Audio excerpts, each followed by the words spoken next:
தற்போதைய அண்மை செய்தி, அரையாண்டு தேர்வு விடுமுறை நீட்டிக்கப்பட வாய்ப்பு உள்ளதாக தகவல் வெளியாகியுள்ளது. நாளை பள்ளிகள் திறக்கப்படும் என ஏற்கனவே அறிவிக்கப்பட்ட நிலையில் பள்ளிகள் திறப்பு தள்ளிப்போக வாய்ப்பு உள்ளதாக கூறப்படுகிறது. வேலை நாட்கள் இன்னும் 2 நாட்களே எஞ்சியுள்ள நிலையில் பள்ளிகள் வரும் திங்கட்கிழமை திறக்கப்படலாம் என்று எதிர்பார்க்கப்படுகிறது. இதுகுறித்து கூடுதல் விவரங்களுடன் இணைகிறார் செய்தியாளர் கீதன். வணக்கம் கீதன், விவரங்களை சொல்லுங்க. வணக்கம்.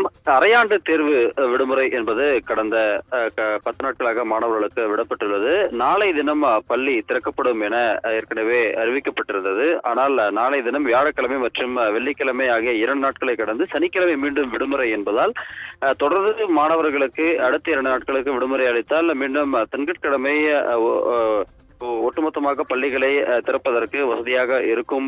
ஏனென்றால் தற்பொழுது விடுமுறைக்காக மாணவர்கள் பல்வேறு மாவட்டங்களுக்கு சென்றிருக்கின்றார்கள். எனவே அவர்கள் தற்பொழுது இந்த புத்தாண்டு முடிந்து அவசர அவசரமாக சென்னைக்கு வந்து இல்லை பிற ஊர்களுக்கு சென்று அவர்கள் பள்ளி திறப்பில் நாளை கலந்து கொள்வது என்பது சற்று சிரமமாக இருக்கும் என்பதால் அடுத்த 2 தினங்களுக்கும் விடுமுறை அறிவிக்கப்பட்டால் திங்கட்கிழமை ஒட்டுமொத்தமாக திறக்கலாம் என்கின்ற அடிப்படையில் பல்வேறு ஆசிரியர் சங்கங்களும் பள்ளிக்கல்வித்துறைக்கு வேண்டுகோள் வைத்திருக்கின்றார்கள். அதாவது திங்கட்கிழமை என்று அரையாண்டு தேர்வு விடுமுறை முடிந்து பள்ளிகளை திறக்க வேண்டும் என்பதற்கு தொடர்பாக.